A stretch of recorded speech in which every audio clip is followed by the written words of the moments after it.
ሲጀምር ዲንግ የተባለ ሴት ወደ ሕክምና ቦታ መታ እናያታለን።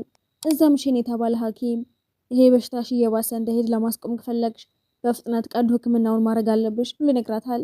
ዲንግ በስጋት ተሞልታ ቀዶ ሕክምናውን ማድረግ ይህንን ያህል አስፈላጊ ነው ብላ ጠይቀዋለች። ዶክተር ሼንም አዎ ከዚህ በሽታ ሙሉ ለሙሉ ለመገላገል ከዚህ የተሻለ አማራጭ የለም ብሎ ይመልስላታል። ዲንግ ተስፋ በቆረጠ ስሜትም ልትወጣ ስትል ሼን በቦርሳዋ ላይ የተሰካውን የድመት ባጅን አስተውላ ያየዋል። በቀጣይም ዲንግ ከሌላ አንዲት ሴት ሐኪም ጋር ትቀምጣለች። እሷም ስለ ሼን እያወራች እሱ እኮ በጣም ጥሩ ሰው ነው፣ መልከ መልካምና ማራኪም ነው እያለች ተደንቀዋለች። በዛው ሰዓትም ዲንግ ከቢሮዋ ድንገተኛ ስልክ ተደውሎላት በቢሮ ውስጥ የሚሆነ ችግር በመፈጠሩ በፍጥነት ወደ ቢሮዋ ትሮጣለች። የሆነ ሰው የልጅቷን መረጃዎችን ሊሰርቅ ፈልጎ ነበር።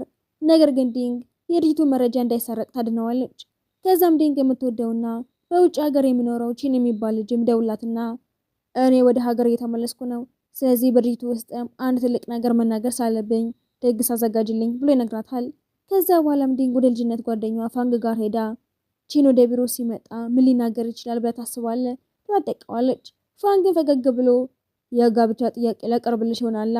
ዲንግም እንደዚህ ያለ ነገር ያደርጋል ብላ አላሰበችም ነበር። ቢሆንም ግን ይህንን ስትሰማ በደስታ ትሞላለች። በሌላ በኩል ሼንም ናና ከተባለችው ድመቱ ጋራ ብቻውን እንደሚኖር እናየዋለን። በማግስቱም ቼን ወደ ቢሮ ሊመጣ ስለሆነ ዲንግም የሰርግ ልብሶችን ለመለካት ሄዳለች። ከዛም የሚያምር የሰርግ ልብስ ለብሳ ስትወጣ በጣም ስላማረባት ጓደኛዋ ፋንግ አምሮብሻል ብሏት ቤድም እሷ ግን ስለ ቼን ብቻ ታስብ ስለነበረ ሳትከተለው ትቀራለች። በዛው ሰዓትም ድንገት ዶክተር ሼን እዛው ታየውና በድንጋጤ ስትወድቅ ጫማዋም በሼን እጅ ላይ ያርፋል። ጫማዋ ልታረግ ስትለም ልብሱ ትንሽ ረጅም ስለነበረ ዶክተር ሼን እጇን ይዛታል። ሁለቱም እርስ በርስ የተያዩ ያለ ከዲንግ አባት ስልክ ደወላትና እናቷና አባቷ የሰርግ ልብሱን ሲያዩ ደንግጠው ዲንግ ልታገባ እንደሆነ ያስባሉ። እሷም አይ ምናልባት ቼን የጋብቻ ጥያቄ ሊያቀርብልኝ ይችላል ብዬ ነው እንጂ ያለ ምንም ልዩ ምክንያት ነው የለበስኩት ብላ ታስረዳቸዋለች። ከዛም ዲንግ ስለ ቼን እያሰበች ከሊፍት ስትወጣ ቼን ዋንግ ከተባለች የቀድሞ ፍቅረኛው ጋር ታየዋለች። እሱም ተቀራርበው ስለነበሩ ስታያቸው ይከፋታል። ከዛ በኋላም ቼን በቢሮ ውስጥ ማስታወቂያ ያወጣል። ዲንግ ጋብቻ ጥያቄ የሚያቀርብላት ቢመስላትም እሱ ግን ማስታወቂያውን ያወጣው የቀድሞ ፍቅረኛውን ወደ ድርጅቱ መቀላቀሏን ለማሳወቅ ነበር። ከዛም በላይም ዲንግ ያንን ሁሉ ጠንካራ ስራ ሰርታ ያለ የድርጅቱ ስኬትን በሙሉ ለእሷ ሳይሆን ለዋንግ ይሰጣታል። ቼንም ለዲንግ እሷኛ መቀላቀሏ ለድርጅታችን ጥሩ ትርፍ ያመጣል። ዲንግን በነገር ዋዝና ያለችም ሼን አያትና እሱም አይስክሬም እየሰጣት ይሄ ስሜትሽን ያረጋጋልሻል። እሷም ይህንን ስትሰማ ደንግጣ እኔ ማዘን እንዴት አወቀ ብላ ታስባለች። ከዛ በኋላም ዲንግ ለቼ ምግብ ስታመጣለት እንደገና ከቀድሞ ፍቅረኛው ጋር ስታየው ሀዘኗ የበለጠ ይሆናል። በነጋታው ተመልሳ ስትመጣ ከእሱ ጋር መለየት እንዳለባት ነግራት ከልጅቱም ስራዋን ትለቃለች። ጓደኛዋ ፋንግም እሷን ለማስቆም ቢሞክርም እሷ ግን ሳትቆም ትቀራለች። ዲንግ ለቀዶ ሕክምናዋ ወደ ሆስፒታል ትሄዳለች። በዛም ሼን ቅጽ እየሰጣት አብሮሽ የመጣ የቤተሰብ አባል አለ ብሎ ይጠይቃታል። ነገር ግን ከዲንግ ጋር የመጣ ምንም አይነት ሰው አልነበረም። በዛው ሰዓትም ፋንግ እዛ ቢደርስም እሷ ግን አስቀድማ ወረቀቶችን ፈርማ ስለነበረ የቀዶ ሕክምናውም ይጀምራል። ከጥቂት ጊዜ በኋላ ቀዶ ሕክምናው ሲጠናቀቅ ዶክተር ሼንም ከአንድ ሳምንት በኋላ ድጋሚ መመላለስ አለብሽ፣ ከጊዜ ወደ ጊዜ ምርመራ ማድረግ ያስፈልግሻል፣ ደግሞ ምንም አይነት ጭንቀት በፍጹም እንዳታድርጊ ብሎ ይመክራታል። በሆስፒታል ውስጥም ሼ የተባለች ሌላ የሴት ሐኪም እናያለን። እሷም ዶክተር ሼንን ስለምትወደው ከሼን ጋር ለረጅም ጊዜ አብራ ስትሰራ የቆየች ነበረች። በምሽትም ዲንግ ያዘጋጀችው ኑድልስ እየበላች ያለ የቤት እንስሳት መጫወቻዎችን ስለምታዘጋጅ በድንገት አንድ ትልቅ ትዕዛዝ ይደርሳትና ትዕዛዝ በመምጣቱ ምክንያትም ስሜቷም የበለጠ ይስተካከላል። በሌላ በኩል የሼን እህትም ወይን እናያታለን። ሼን ወደ እሷ ክፍል ሲገባ ክፍሏ ሙሉ በሙሉ የተዝረከረከ ሲሆን ለመማር ወደ ውጭ ሀገር ሄዳ ነበር። ነገር ግን አሁን በሚስጥር ተመልሳ በመምጣቷ ሼንም ወደ ቤት ተመለሺ ስላት እምቢ ትለዋለች። እሱም ሁል ጊዜ እንደዚህ መሸሽን ትቀጥያለሽ ብሎ ይጠይቃታል። ወይም እግሩን ይዛ ወንድሜ እኔ ስቱዲዮ መክፈት ፈልጋለሁ፣ ስለዚህ ሼንም እሷን አብሯት ይዟት ይወጣል። በመንገድ ላይም ሼን ዲንግን ባስ መጠበቂያ ቦታ ላይ በዝናብ ስትበሰብስ ያያትና ወደ እሷ ጋር ሄዶ በመኪና እንድትገባ ያደርጋታል። ከዛም ወደ ሆስፒታል ወስዷትም ምርመራ እያደረገላት በፍቅር ይንከባከባታል። እህቱም ይሄንን ስታይ ማንንም እንደዚህ ስለማያስተናግድ ይገርማታል። እሷም ልብሷ በስብሶ ስለነበረ ኮቱን ይሰጣታል። ከተቀበለችው በኋላም አጥበውና መልስልሃለሁ ብላው ስትወጣ የወይን ስልክ ቁጥር ትወስደዋለች። ዲንግ ቤቷ ያለችም አንድ ፓርሰል ደርሳታል። በዛ ውስጥ ደግሞ ያው ሰው ልክ የነበረችው የሰርግ ልብስ ነበር።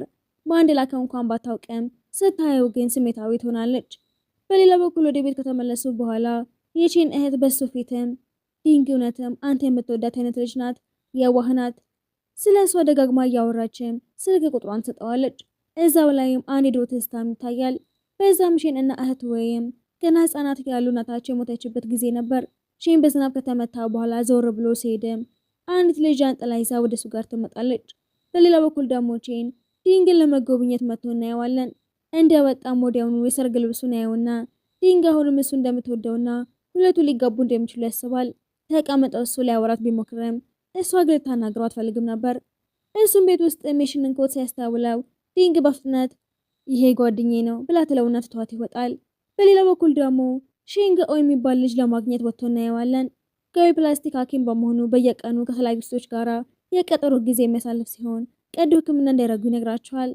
በሚቀጥለው ቀንም የዲንግ እናትና አባት እሷን ለመጎብኘት በመምጣታቸው ደስ ይላታል። በዛው ሰዓትም ዶክተር ሼንም እሷን ለመጎብኘት እዛው ይደርሳል። ከወላጆቿ ጋር ማውራት ይጀምሩና ስታያቸው ነገሩ ሳላማራትም ወላጆቿን ውጭ ትወስዳቸዋለች። ምሽት ላይም ከወላጆቿ ጋር በቪዲዮ ጥሪ ስታወራ አሁንም ስለ ሼን ማውራት ይጀምራሉ። ሼን እኮ በጣም ጥሩ ልጅ ነው፣ አሁንም ስለ ቼን ማሰብ ማቆም አለብሽ። እሷ ግን ስለ እሱ በፍጹም ማውራት ስላልፈለገች ስልኩን ዘጋውና የቼንን ፎቶዎችን ከስልኳ ታጠፋቸዋለች። በሌላ በኩል ቼንና ዋንገም ወደ አንድ ምግብ ቤት ሄደ። ዋንገም አሁንም ዲንግን ትወዳታለህ ብላ ጠይቀዋለች። ቼንም አዎ ብሎ ይመልሳል። ይህንን በመስማቷ ዋንገም ምንም ደስ ባይላትም በፊቷ ላይ ግን ምንም ሳታሳይ ትቀራለች። ከዛም እሱ ግን እሷ ከኔ ራቅ ብላኝ ሄዳለች። ዋንገም አንድ ጊዜ ወደ እሷ ሄደህ ነገሮችን ልታስረዳት ይገባሃል። ዲንግ ያዘጋጀችውን የመጫወቻዎችን ትዕዛዝ ጨርሳ ልታስረክብ ስትልም ትዕዛዙን የሰጣት ሰው እኔው ራሴ መጥቼ ወስደዋለሁ። በሌላ ጊዜ ዋንገም ዲንግን ወደ አንድ ምግብ ቤት ጠርታትም አንድ ነገር ልነግርሽ እፈልጋለሁ። እዛው ላይም ቼን አበቦችና የጋብቻ ቀለበትን ይዞ እዛው ይደርሳል። ምክንያቱም ለዲንግ ጋብቻ ጥያቄ ሊያቀርብላት አቅዶ ነበር። የጋብቻ ጥያቄውን ሲያቀርብላት እሷ ግን እሱ ሁል ጊዜ ስለ ቀድሞ ፍቅረኛው ብቻ ነው የሚያስበው፣ ወደፊትም ቢሆን ያንኑ ማድረጉን ይቀጥላል ብላ ስላሰበች የጋብቻ ጥያቄውን ሳትቀበል ትቀራለች። በዚህም ቼን ቢያዝንም ዲንግ ግን እሱ በፍጹም እንደማይቀየርና እንደገና በስራው ተጣምዶ ከቀድሞ ፍቅረኛው ጋር እንደሚኖር ታውቃለች። ልትወጣ ስትነሳ እሱ እሷን ለማስቆም በጣም ይሞክራል። እሷ ግን አስቀድማ ውሳኔውን ወስና ነበር። በሌላ በኩል ደግሞ ሼንና እህቱ አዲስ ካፌ መክፈት እንደምትፈልግ እናያቸዋለን። እዛም ሼን ዲንግ እያለቀሰች ቆማ ያያትና ወደ እሷ ጋር ሄዳል። እሱን ስታየው ግን ዲንግ ወዲያውኑ ምንም እንዳልተፈጠረ ለመምሰል ትሞክራለች። ሁለቱም አብሮ እየተራመዱ ሲያወሩ በድንገት አንድ ሳይክል ዲንግን ሊመታት ሲል ሼን እሷን ይዞ ያድናታል። ቼን ሁለቱንም አብሮ ያቸውና ወደ እሱ መጥቶ በንዴትም ይሄ ሰው ማን ነው ብሎ ይጠይቃታል። ዲንግ ምንም ሳትናገር ቼን እሷን ስቦ ሊወስዳት ሲልም ሼን የቼንን እጅ ይዞ አይምሮህን ስትሃል እንዴ? ገና ቀዶ ሕክምና ማድረጓን አታውቅም? እያሰቃያት እኮ ነው። እኔ ሰው ሐኪም ነኝ ብሎ ይነግረዋል። ይህን ሲሰማም ቼን የአንቺ ሐኪም ወንድ ነው። ዲንግም ምን እያልክ ነው? ምክንያቱም ቼን እንደዚህ ያለ ጠባብ አስተሳሰብ ያለው ሰው እንደሆነ አታውቅም ነበር። እሱም ከሄደ በኋላ እቃዎቿን መሰብሰብ ስትጀምር ሼንም ይረዳታል። ነገር ግን ዲንግ የእሱን እርዳታ በፍጹም ስላልፈለገች እሱ ላይ ጮኸበት እዛው ትሄዳለች። ምሽት ላይም ሼን ለዲንግም ይቅርታ የሚል መልእክት ሲልክላት እሷም ይቅርታ መጠየቅ ያለብኝ እኔ ነኝ፣ እንደ ሳላናግርህ አይገባም ነበር ብላ ትመልሳለች። በሌላ በኩል ጋኦን ከአንዲት ልጅ ጋራ ካፌ ውስጥ ተቀምጦ በማይሆን መንገድ ሲያወራት ልጅቷ ደግሞ ተናዳ ትታው ትሄዳለች። በሌላ በኩል ደግሞ ሼን ወደ ዲንግ ቤትም ሄዳል። እሷም እዚህ ምን እየሰራህ ነው ብላ ጠይቀዋለች። በእውነቱ ግን ሼን የመጣው የእቃውን ትዕዛዝ ለመቀበል ነበር።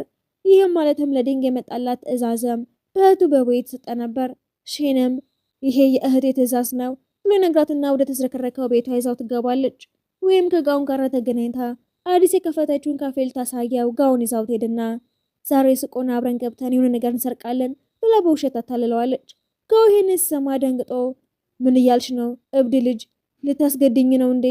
ቀልዴን እኮ ነው፣ ይሄ የራሴ ካፌ ነው ብላ ትነግረዋለች።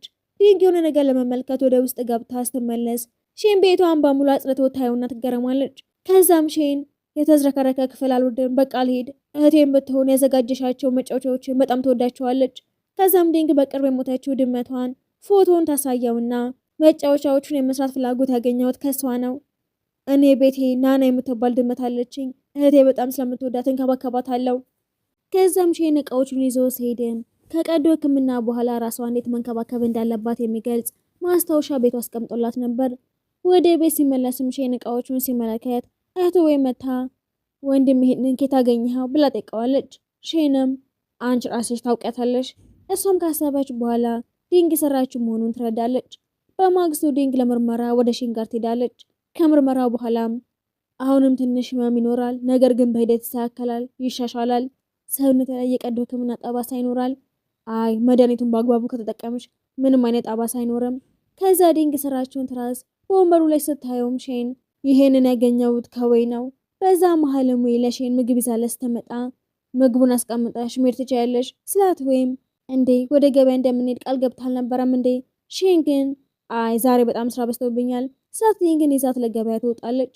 ጋውን በመኪናው አብሯቸው ይሄዳል። እነሱ እየሄዱ ዋንግ ሺንን ለማግኘት ወደ ሆስፒታል መታ ዲንግ እንዳትለቃት አብራቱን ብላ ስትነግረው እናየዋለን።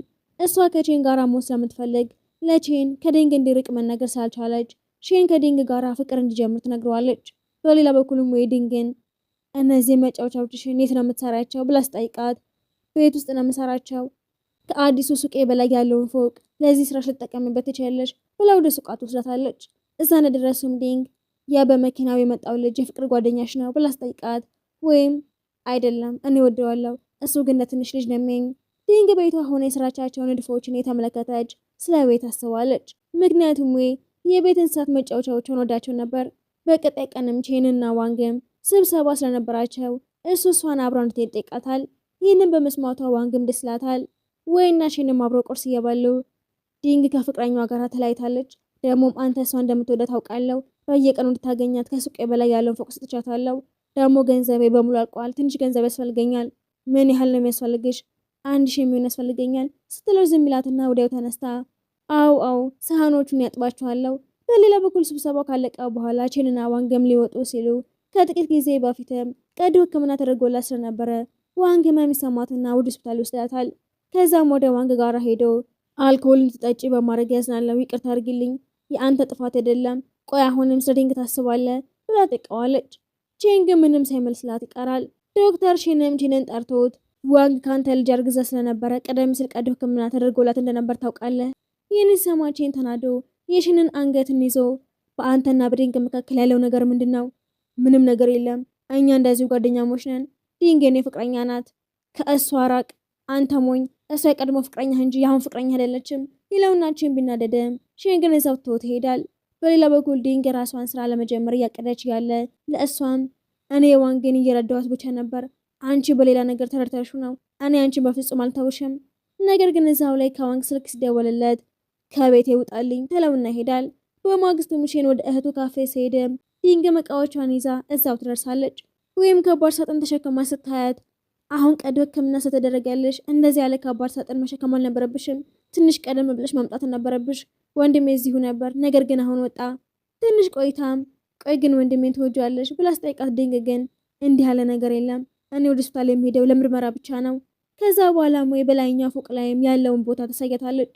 ከስራ በኋላ ወደ ቤት ስትመለስ በመንገድ ላይ ዝናብ መዝነብ ሲጀምር መጠለያ ለመፈለግ ወደ አንድ ቤተ መጻሕፍት ገብታ መጽሐፍ ማንበብ ትጀምራለች። ሼንም አይቷ ስለነበረ ወደ ውስጥ ይገባል።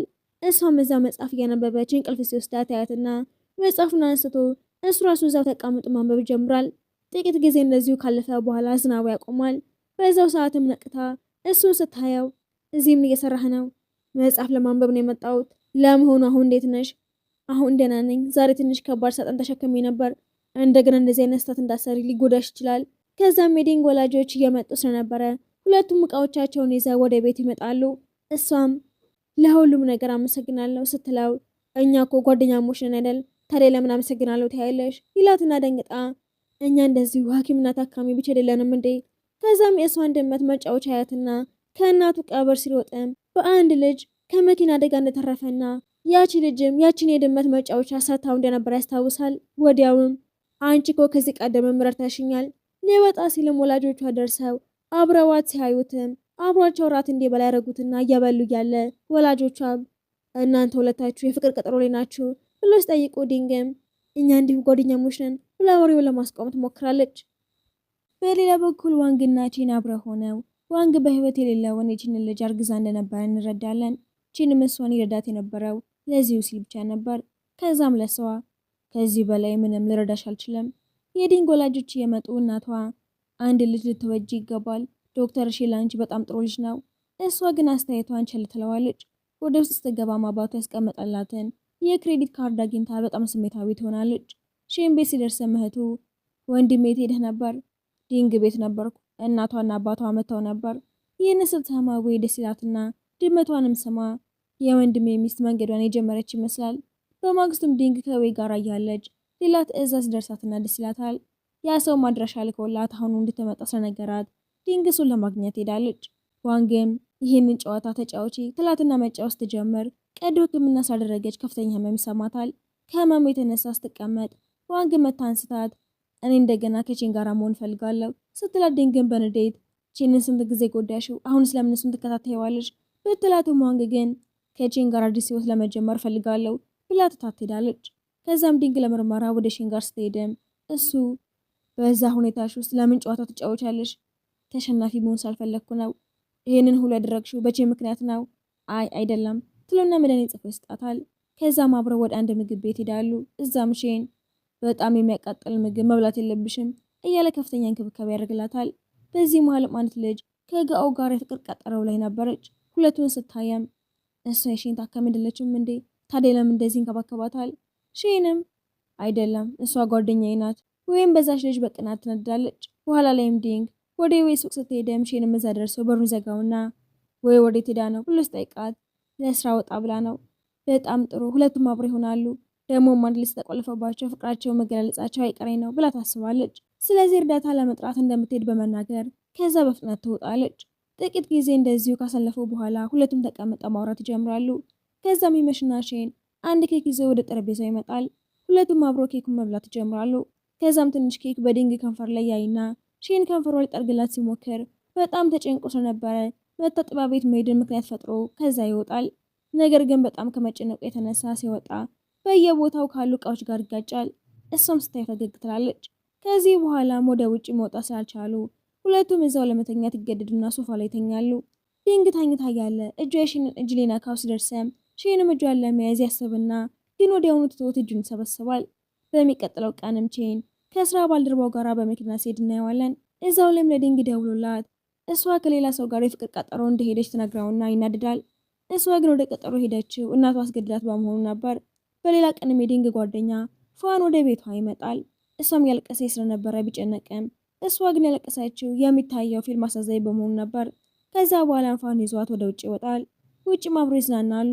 ጋውና ሼንም በዛ ባር ውስጥም ስለነበሩ የአይባቸውና ሼን ዲንግን ወደ ቤቷ ይዘዋት ሄዳል። ጠዋት ላይም ዲንግ ስትነቃ ትናንት ማታ ምንም ያበላሸሁት ነገር አይኖርም ብዬ ተስፋ አረጋለሁ ብላ ታስባለች። ይሄ በእንዲህ እንዳለ ሼን አሁንም በዲንግ ቤት ውስጥም ስላለ ለእሷ ቁርስ መስራት ይጀምራል። ወላጆቿም ደውለውላት ሌላ የፍቅር ቀጠሮ እንዳዘጋጁላት ሲነግሯት እኔ ከዶክተር ሼን ጋር ፍቅር ውስጥ ነኝ ብላ ተዋሻቸዋለች። ሼንም ይህንን ሲሰማ ዲንግ ከአንተ ጋር የውሸት ፍቅር እንዳለኝ አድርጌ ለእናትና ለአባት ያሳያቸዋለሁ ስትለው እሱም ይስማማል። እሷም ይህንን የምታረገው ወላጆቿ በድጋሚ ቀጠሮ እንዳይዙላት ቢሆንም እናቷ ግን አሁንም ወደ አንድ የፍቅር ቀጠሮ ትልካታለች። ስትሄድም ያ ሰው ያለ እፍረት መከታተልና ማስቸገር ጀምሯል። ነገር ግን በዛው ሰዓትም ሼን ደርሶ ይዟት ይሄዳል። ይዟት ሲሄድም እግሯ በመጎዳቱ ሼን በእጆቹ አቅፎ ይዟት መራመድ ጀምሯል። እሷም ይሄ ነገር በስጭንቃትም በውስጧ ግን ደስ ያላት ነበር።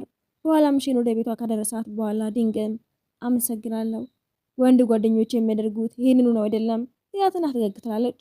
ከመለያየታቸው በፊትም ሁለቱም እርስ በርሳቸው ተቀቅፋሉ።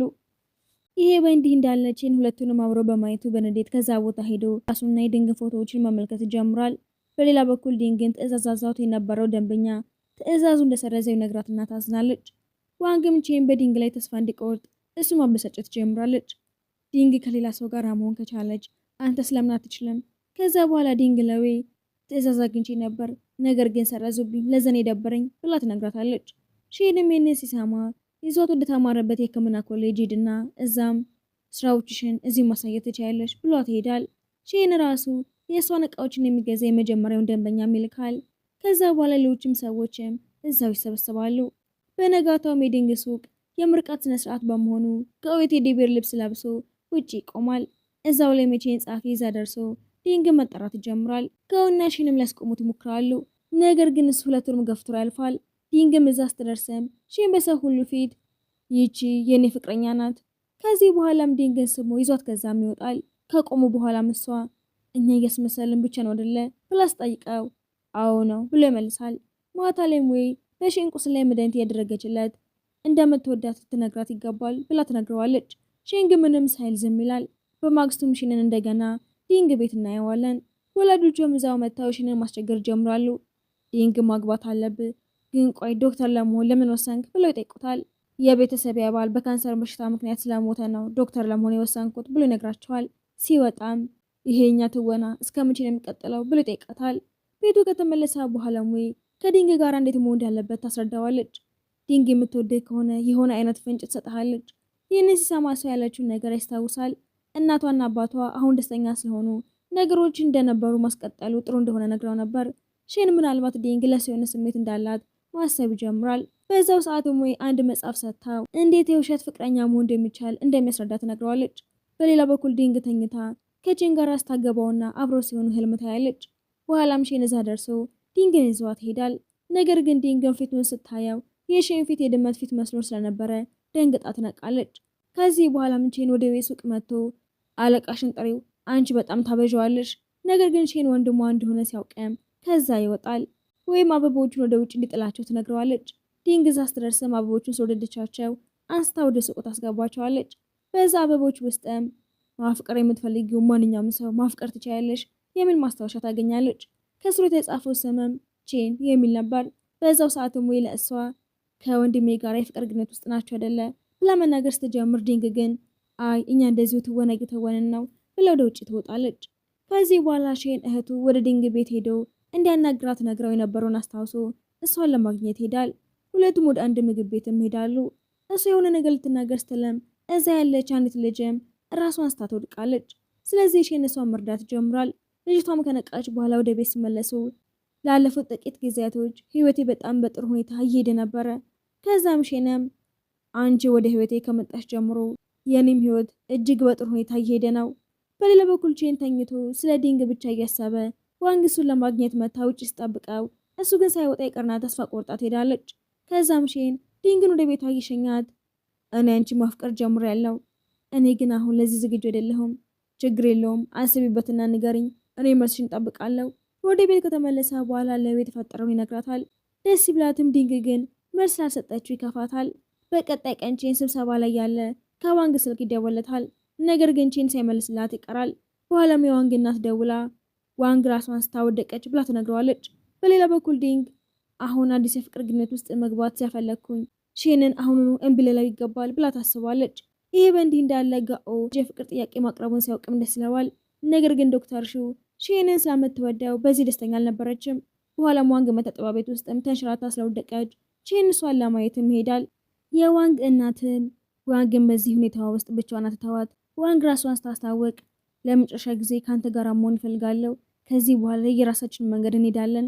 በማግስቱ ጠዋትም ለዲንግ ደውላ ወደ ሱቅ እንድትመጣ ትነግራታለች። ነገር ግን ዲንግ ትንሽ ስለደበረኝ አልችልም። ይሄ በእንዲህ እንዳለ ቼን ከዋንግ ጋር ውጭ ይወጣል። ዋንግን በባስ መዞር ስለምትፈልግ በባስ ይዘዋት ይሄዳል። ሁለቱም ወደ አንድ ምግብ ቤት ሲሄዱ ሼንም ከዶክተር ሹ ጋር ወደዛው ምግብ ቤት መጥቶ ነበርና ሹም እሱን ስለኔ ያስበህ ታውቃለህ ብላ አስጠይቀው እኛ እንደዚሁ ጓደኛሞች ነን። ከዛ በኋላም ጋኦና ሼን ጂም ውስጥ እናያቸዋለን። ሼን እያየው ምን ሆነሃል ብሎ አስጠይቀው ጋኦ ስለ ቤት ተጨንቄ ነው፣ እንደ እህቴ ነው መንከባከባት እንጂ ከዛ ያለፈ ነገር የለንም። በዛ መሀልም ዲንግ ከፋን ጋራ በመሆን አለቃቸው ሙን ለማጋለጥ እቅድ ታወጣለች። ሁሉም በሙሉ መነጋገር ጀምራሉ። ይህም በጣም ያነድደዋል። በቀጣይ ቀንም ዲንግ ሼንን ለማግኘት ወደ ሆስፒታል ስትሄድም ሹ እሱን ስታቅፈው ታያትና ትነድዳለች። ልትወጣ ስትለም በቅናት ተሞልታ ሼንን ትሰማዋለች። ይህንን በማየቷ ሹ በጣም ትበሳጫለች። ሼን ግን ደስ ይለዋል። በሌላ በኩልም ከዛው ዶክተር ጋራ ጊዜዋን ስታሳልፍ ከው ደግሞ በድብቅ ይከታተላታል። ሼን ከብዙ ስራ የተነሳ ስለደከመው ሆስፒታል ውስጥ ረፍት ሲያደርግ እንቅልፍ ይወስደዋል። በዛው ሰዓትም ሹ መታ ተኝቶ ያለ ልትስመው ትሞክራለች። ነገር ግን ሌሎች ዶክተሮች እዛ ደርሰው ሲያዩዋትም በድንጋጤ ትወጣለች። በሚቀጥለው ቀንም ዲንግ ለሼን ስጦታ ይዛለት ስትመጣ ሹ ለሼን ከረቫቱን ስታስርለት ታይና ተናዳ ስትሄድ ሊያስቆማት ቢሞክርም እሷ ግን እምቢ ትለዋለች። በሌላ ቀን ዲንግና ሼን አብረው ወደ ቤተ መጻሕፍት ሲሄዱ ሹንም እዚያ ያገኟታል። ሼን ግን ዲንግን ይዞ አልፈዋት ሄዳሉ። ከዛም ሁለቱም አብረው ተቀምጠው እሱን ፎቶ ታነሳዋለች።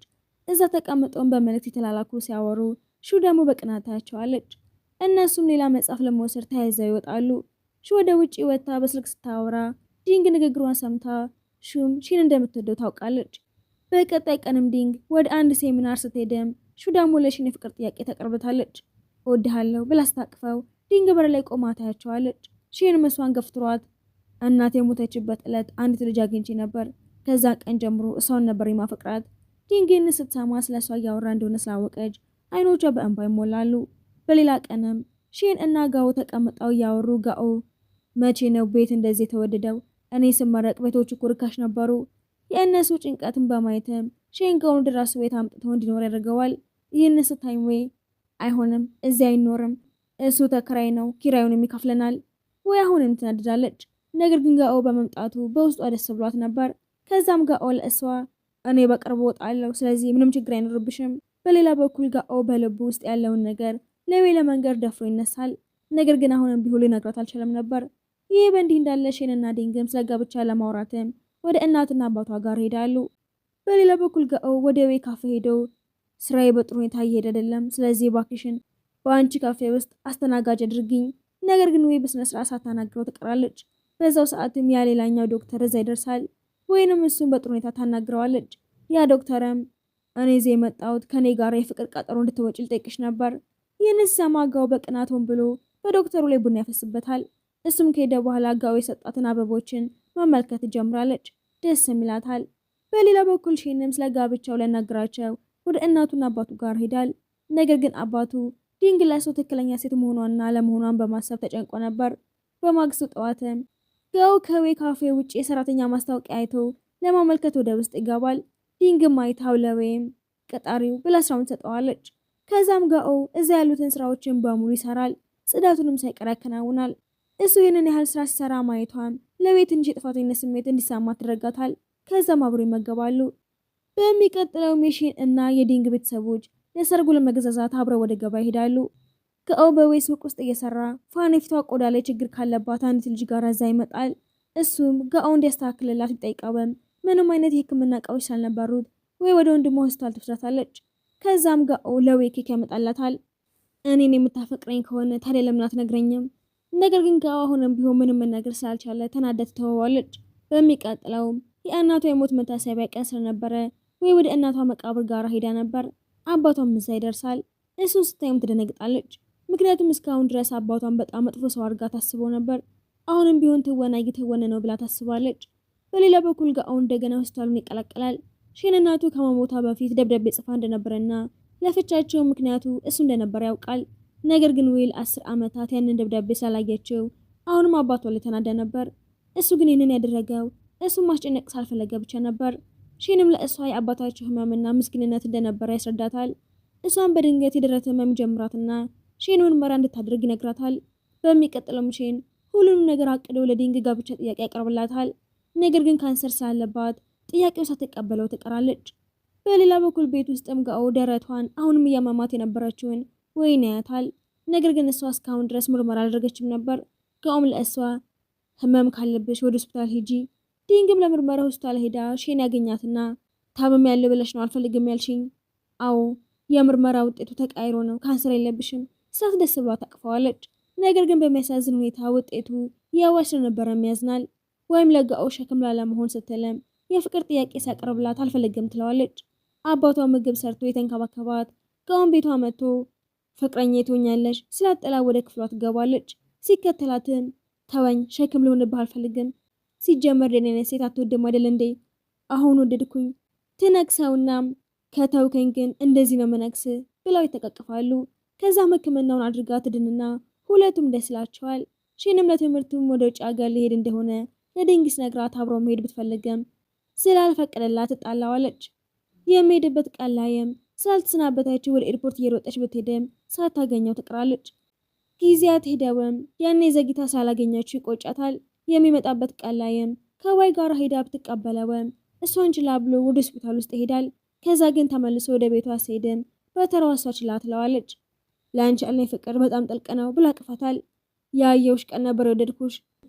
በድጋሜ ጋብቻ ጥያቄ ያቀርብላትና ስትስማማ እያሳየን ፊልሙ ይጠናቀቃል።